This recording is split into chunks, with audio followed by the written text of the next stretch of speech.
Assalamualaikum warahmatullahi wabarakatuh. Selamat pagi, salam sejahtera buat kita semua. Perkenalkan, saya Suci Aisyah Ahmad Rahim, salah satu staf dosen di program studi S1 Kimia, Fakultas Matematika dan Ilmu Pengetahuan Alam, Universitas Sumatera Utara. Perkenalkan, saya kali ini untuk menjelaskan deskripsi salah satu mata kuliah yang saya ambil, yaitu mata kuliah Kesetimbangan Kimia dengan metode DIA, Delivery, Interaction, and Assessment. Video ini dibuat dengan tujuan untuk memenuhi salah satu persyaratan sertifikasi dosen tahun 2025, yaitu pernyataan diri dosen dalam unjuk kerja tridharma perguruan tinggi atau PDD UKTPT, khususnya di aspek pengajar. Saya akan memulai untuk menjelaskan deskripsi dan informasi dari mata kuliah Kesetimbangan Kimia. Mata kuliah Kesetimbangan Kimia adalah salah satu mata kuliah wajib bagi mahasiswa semester ini pada program studi S1 Kimia, Fakultas Matematika dan Ilmu Pengetahuan Alam, Universitas Sumatera Utara. Mata kuliah Kesetimbangan Kimia ini memiliki bobot sebesar 3 SKS, terdiri dari 2 SKS teori dan 1 SKS praktikum selama 1 semester. Bahasa pengantar yang digunakan pada mata kuliah ini adalah bahasa Indonesia. Mata kuliah Kesetimbangan Kimia ini bertujuan untuk membekali mahasiswa dengan pemahaman teoritis dan keterampilan praktis terkait dengan penerapan prinsip-prinsip kesetimbangan dalam berbagai sistem kimia, serta kemampuan menganalisis dan memprediksi pengaruh aspek termodinamika terhadap posisi kesetimbangan di berbagai kondisi. Adapun materi pembelajaran yang dibahas pada mata kuliah ini diantaranya yaitu karakteristik zat cair dan zat padat, sifat-sifat fisik dan struktur molekul, larutan, teori larutan encer, respon kesetimbangan kimia terhadap berbagai kondisi, hukum distribusi, hukum dan aturan fasa, elektrolisis dan daya hantar listrik, teori disosiasi elektrolit, serta gaya gerak listrik. Adapun capaian pembelajaran lulusan ataupun CPR yang dibebankan oleh prodi pada mata kuliah ini adalah mahasiswa mampu menginternalisasikan tata nilai bintang, bertakwa kepada Tuhan Yang Maha Esa dalam bingkai kebinekaan, inovatif yang berintegritas, tangguh dan arif dalam kehidupan bermasyarakat, berbangsa, dan bernegara. Mahasiswa mampu untuk melakukan kajian secara mandiri dan kerjasama tim dengan menerapkan pemikiran logis, kritis, sistematis, dan inovatif dalam implementasi ilmu pengetahuan dan teknologi, serta mampu menyusun dan menyampaikan hasilnya dalam bentuk karya ilmiah. Lalu, mahasiswa mampu untuk mengaplikasikan ilmu pengetahuan dasar kimia, khususnya kimia fisika yang diterapkan dalam kimia analisis, obat, pangan, lingkungan, forensik, bioteknologi, instrumentasi, material, katalis, dan dalam bidang pertanian, pertambangan, dan energi, melalui penguasaan ilmu dasar dan teknologi sehingga menghasilkan quality assurance yang bermutu serta memiliki daya cipta yang beretika. Untuk capaian pembelajaran mata kuliah ataupun CPNK pada akhir perkuliahan ini, yaitu mahasiswa mampu menjelaskan prinsip-prinsip termodinamika kepada sistem-sistem larutan, mahasiswa mampu menganalisis gaya antar molekul dan zat padat, mahasiswa mampu menganalisis kesetimbangan antar fasa-fasa terkondensasi, mahasiswa mampu menjelaskan reaksi sel elektrokimia, dan mahasiswa mampu menjelaskan sifat-sifat transport. CPNK tersebut akan dijabarkan ke dalam 11 sub CPNK yang mencakup 14 pertemuan perkuliahan dan 8 pertemuan praktik. Referensi yang digunakan dalam mata kuliah Kesetimbangan Kimia beragam, di antaranya adalah e-book, dari Physical Chemistry oleh Atkins tahun 2010 edisi 9 dan Physical Chemistry oleh Leavitt tahun 2022 pada edisi 5, dan masih ada sumber pustaka lain yang bisa dijadikan sebagai referensi di mata kuliah.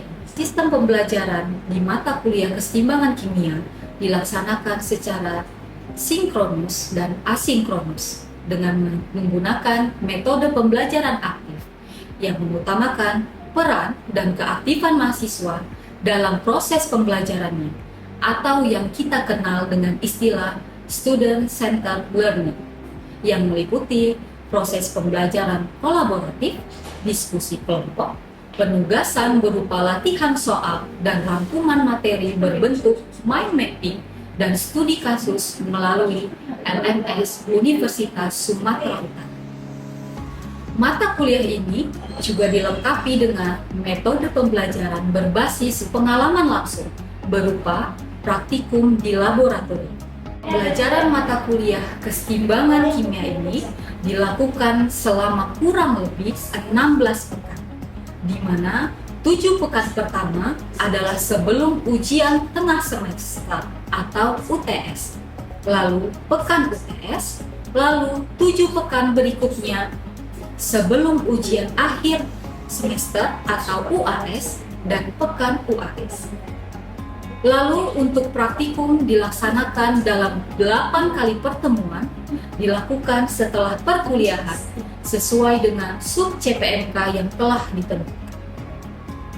Metode pembelajaran yang digunakan bergantung dari bahan kajian atau materi pembelajaran yang akan disampaikan. Misalnya, seperti pekan sebelum UTS akan mengutamakan metode blended learning berupa ceramah interaktif dan kuis online. Dan pekan sebelum UAS akan berfokus pada diskusi kelompok dan penyelesaian studi kasus. Bentuk perkuliahan secara sinkronus dilakukan secara tatap muka di ruang kelas maupun menggunakan tools web conference seperti Google Meet, Microsoft Teams, atau Zoom. Sedangkan pelaksanaan perkuliahan secara asinkronus dilakukan melalui WhatsApp group dan forum diskusi di LMS USU untuk memfasilitasi mahasiswa dalam berdiskusi perihal mata kuliah keseimbangan kimia dan penugasan secara mandiri maupun kelompok di LMS USU. Evaluasi pembelajaran mata kuliah keseimbangan kimia didapatkan dari kuis interaktif, penugasan, studi kasus, praktikum, UTS, dan UAS.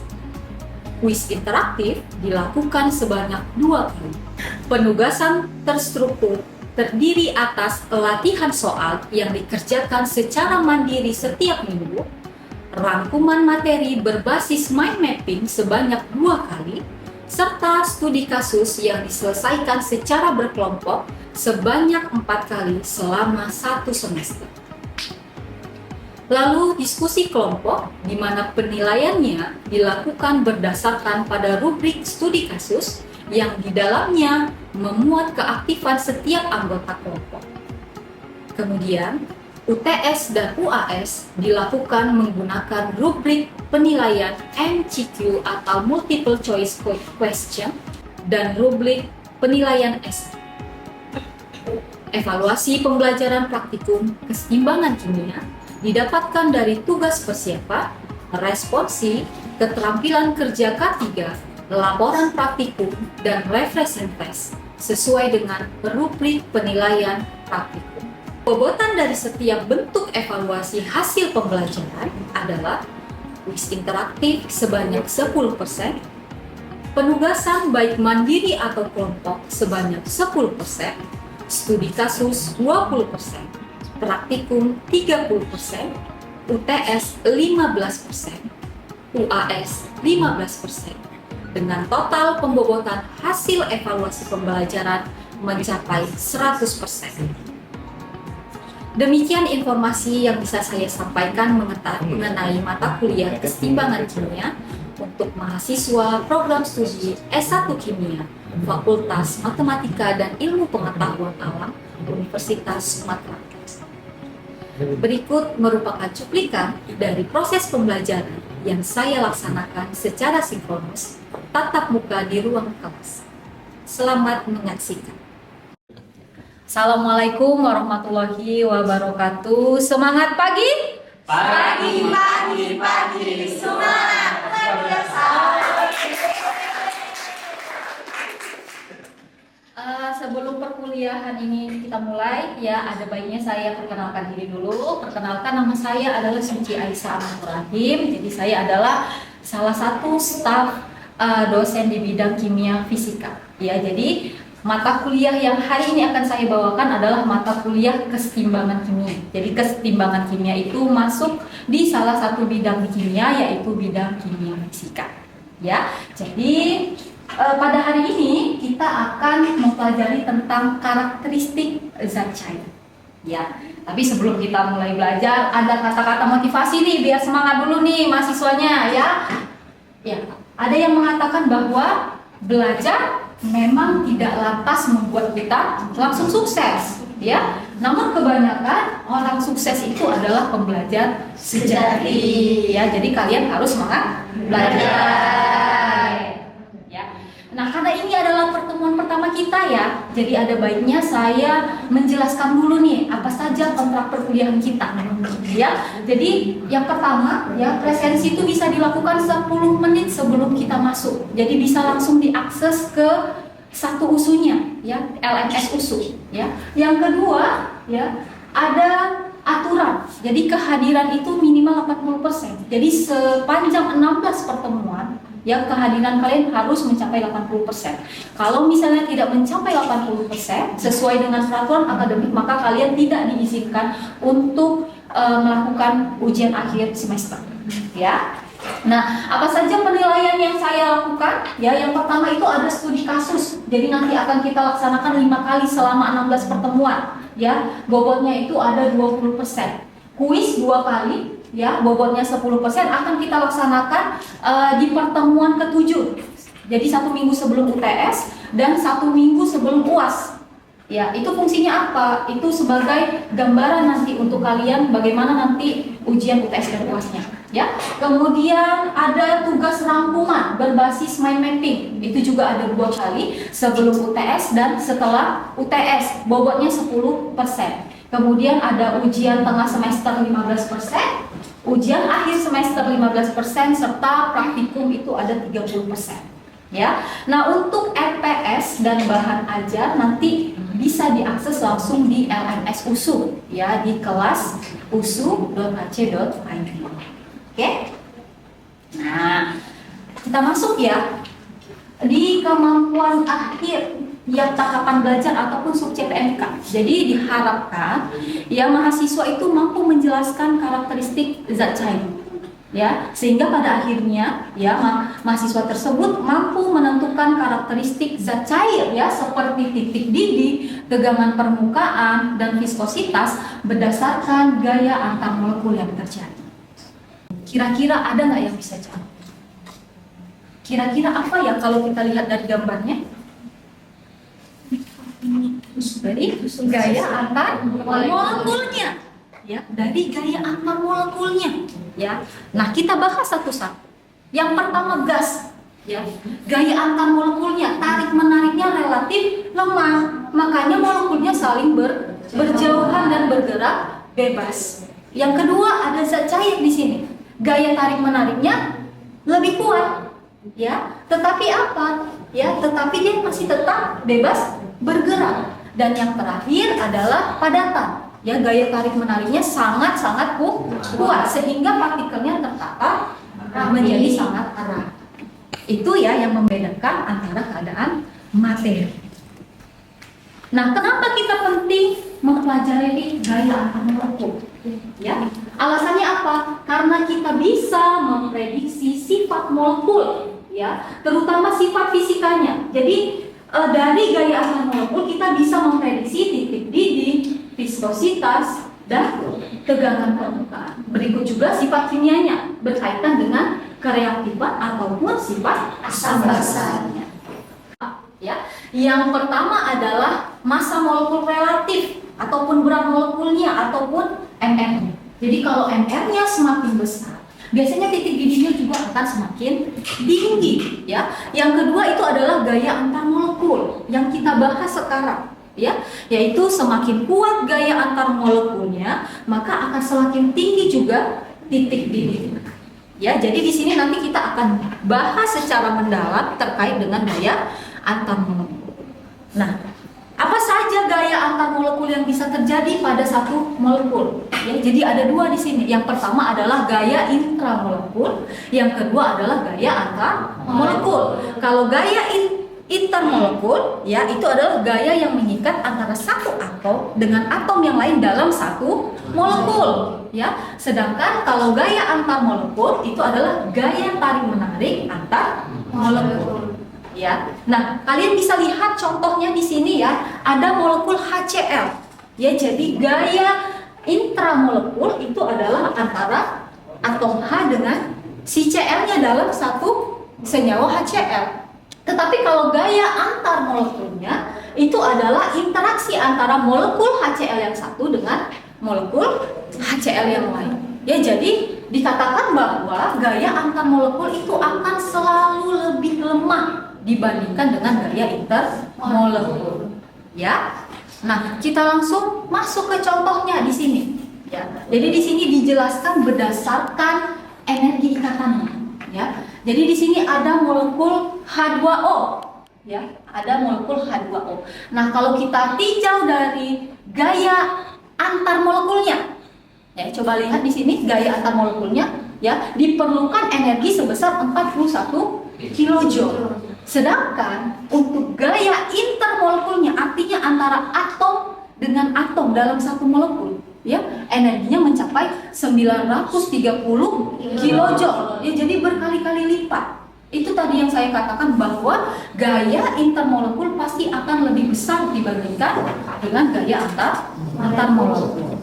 Jadi apa itu gaya antar molekul ion dipol? Ya, jadi itu adalah gaya tarik menarik antara ion-ion dan molekul polar. Ya, jadi dalam hal ini maka yang akan menjadi ion itu adalah si garam tadi. Ya, jadi kalau garam dilarutkan dalam air, dia akan membentuk ion Na positif dan Cl-.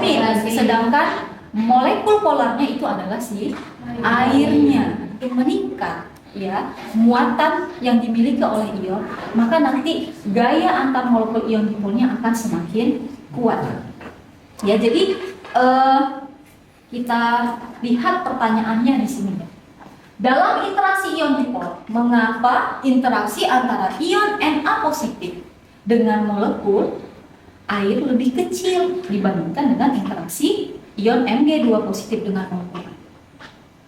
Ya, jadi alasannya itu bisa dijawab nih. Ya, jadi ada faktor-faktor yang mempengaruhi gaya antar molekul ion dipol. Ada dua di sini. Yang pertama adalah muatan ion, yang kedua adalah jari-jari ion. Kalau tadi kita tinjau antara Na positif dengan Mg2 positif, mana yang muatannya lebih besar? Mg2 positif. Ya, maka nanti gaya antar molekul ion dipolnya akan lebih besar di Mg2 positif dan kelarikannya juga akan lebih tinggi daripada si NaCl tadi. Ya, yang kedua, faktor kedua yang mempengaruhi adalah jari-jari ion. Ya, jadi kalau kita lihat di sini ada 3 contoh nih. Ya, ada K positif, Li positif, Mg2 positif. Ya, jadi kalau kita tinjau nih yang sama muatannya K positif sama Li positif, sama ya muatannya. Kita lihat jari-jarinya. Jika jari-jarinya adalah 133 pikometer, sedangkan di Li 78 pikometer.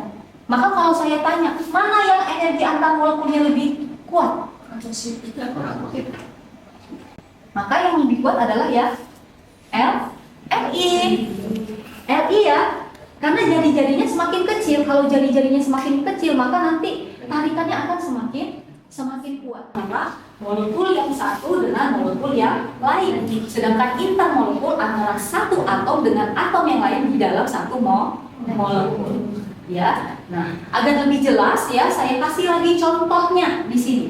Ya, jadi ini ada ikatan hidrogen antar molekul. Ya, ada molekul air di sini. Ya, antara H dengan O, ada air dengan amonia, antara H dengan F, ya kan?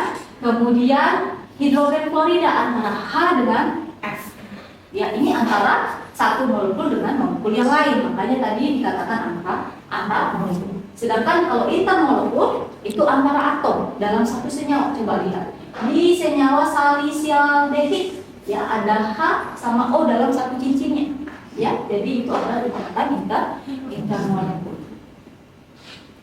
Nah, lalu bagaimana pengaruh ikatan hidrogen terhadap titik didih? Ya, tadi di awal sudah saya jelaskan. Ya. Apa yang mempengaruhi titik didih?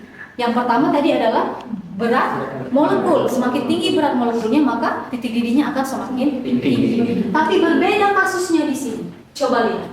Mengapa NH3, H2O dan HR itu memiliki titik didih yang lebih besar, yang paling tinggi kalau dari grafiknya. Sedangkan di sini ada H2S, HCl, pH3 dan lain-lain yang punya berat molekul lebih besar dibandingkan tadi dengan H2O, HF, NH3, tapi dia punya titik didih yang lebih rendah. Kira-kira jawabannya kenapa? Karena terbentuk ikatan hidrogen tadi. Ya, terbentuk ikatan hidrogen. Ya, walaupun berat molekulnya lebih rendah, tapi karena ada ikatan hidrogen, maka nanti titik didihnya akan semakin lebih tinggi atau akan lebih tinggi. Ya, karena apa? Karena atom yang memiliki elektronegatif besar itu akan menarik atom yang lebih rendah elektronegativitasnya. Contohnya di sini adalah O dengan H. Karena tarikannya kuat, maka nanti dia akan membentuk ikatan yang kuat. Kalau ikatannya kuat, maka energi yang dibutuhkan untuk memutuskan ikatan itu akan semakin besar. Makanya titik didihnya akan semakin besar juga. Ya. Nah, kita masuk ke contoh soal. Secara umum, semakin besar molekul ataupun BF, semakin tinggi titik didih. Tetapi air H2O dengan berat molekul 18 mendidih pada suhu 100 derajat Celcius. Sedangkan H2S ya dengan BM34 itu mendidih pada sekitar minus 40 derajat Celcius. Padahal berat molekulnya lebih kecil ya, H2O lebih kecil daripada H2S. Mengapa hal ini bisa terjadi? Ada yang bisa jawab? Saya Bu, yang kenalkan Bu. Ya silakan. Nama saya Friska Estelantigula dengan NIM 22080264. Izin menjawab Bu dari pertanyaan Ibu, di mana titik didih H2O lebih tinggi karena pada H2O terdapat ikatan hidrogen, tetapi pada H2S tidak terdapat ikatan hidrogen. Benar ya jawabannya ya. Jadi sesuai dengan yang tadi saya jelaskan ya, walaupun H2S itu punya berat molekul yang lebih besar, tidak serta-merta dia punya titik didih yang lebih tinggi. Kita harus tinjau lagi dari gaya antar molekul yang dimiliki. Nah, di H2O walaupun berat molekulnya rendah, tapi dia punya ikatan hidrogen, ada gaya antar molekul. Makanya titik didihnya akan lebih tinggi dibandingkan dengan H2S. Kalau begitu kita lanjutkan ke contoh soal. Ini contoh soal. Untuk setiap pasangan zat berikut, identifikasi gaya antar molekul yang dominan pada setiap zat yang dipilih, zat yang memiliki titik didih yang lebih tinggi. Ya, jadi ini ada senyawanya, ada A, B, C, D. Jadi kalian harus bandingkan antara keduanya, ya. Mana yang titik didihnya lebih tinggi dan gaya antar molekul apa yang terjadi? Oke. Dari contoh soalnya ada yang mau menjawab? Ya Bu, untuk jawaban yang A, sebelumnya perkenalkan nama saya Tiara Sandrina dengan NIM 22080245. Saya ingin menjawab yang pertanyaan yang A. Titik didih MgCl2 lebih tinggi dikarenakan dia ikatan ionik dibandingkan dari si PCl3 karena PCl3 merupakan ikatan kovalen. Selanjutnya ada lagi yang mau jawab?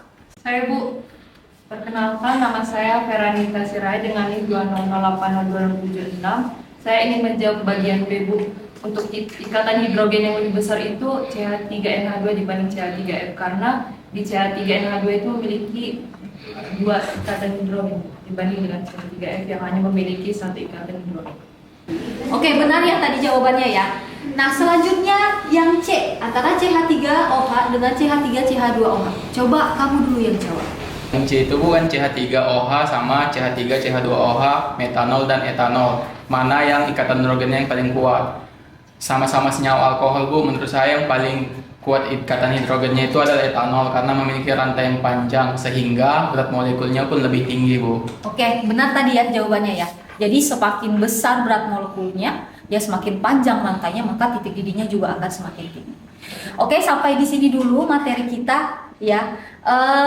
Sebelum kita akhiri materi ini, ada yang mau saya tanyakan dulu. Adakah yang bisa memberikan satu orang saja kesimpulan apa yang kita pelajari hari ini?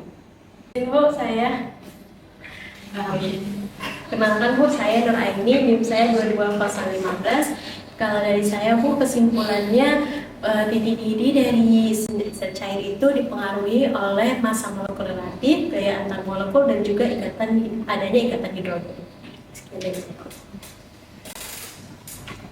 Oke, benar ya tadi ya kesimpulannya yang sudah disimpulkan ya bahwa yang mempengaruhi titik didih satu larutan itu adalah yang pertama tadi berat molekul, yang kedua adalah gaya antar molekul, yang ketiga adanya ikatan hidrogen ya. Nah, sebelum kita akhiri ya seperti biasa nih ada soal latihan ya. Jadi soal latihan ini nanti dikerjakan di rumah ya. Jadi nanti minggu depan itu akan kita bahas satu persatu ya. Nah, tugasnya seperti biasa ditulis di double folio, nanti di-upload ke LMS ya. Nah, selain itu ya kita juga ada studi kasus ya. Jadi pertanyaannya adalah mengapa es bisa mengapung di atas air. Di situ sudah saya lampirkan videonya. Jadi nanti kalian tonton videonya ya, baru kalian jawab pertanyaan yang di bawah ya. Yaitu apa yang menyebabkan es memiliki densitas lebih rendah daripada air ya. Lalu apa kaitan fenomena ini dengan struktur molekul air dan gaya antar molekul? Ya, jadi sama juga laporannya dikumpulkan ke LMS USU ya di kelas.usu.ac.id. Oke? Ya, saya akhiri kelas ini. Semoga apa yang saya sampaikan bermanfaat untuk kalian. Saya akhiri. Assalamualaikum warahmatullahi wabarakatuh. Selamat pagi semuanya. Demikian deskripsi singkat serta cuplikan proses pembelajaran dari mata kuliah keseimbangan kimia yang saya.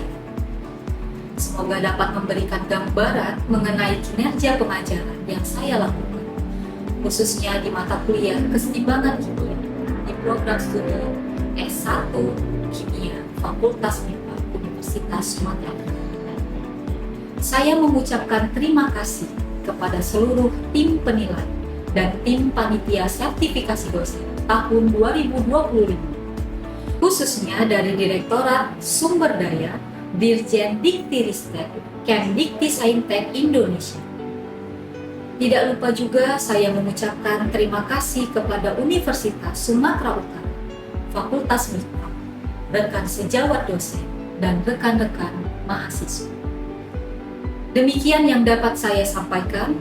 Atas semua kekurangan dari saya mohon maaf yang sebesar-besarnya. Wassalamualaikum warahmatullahi wabarakatuh. Salam sejahtera buat kita semua.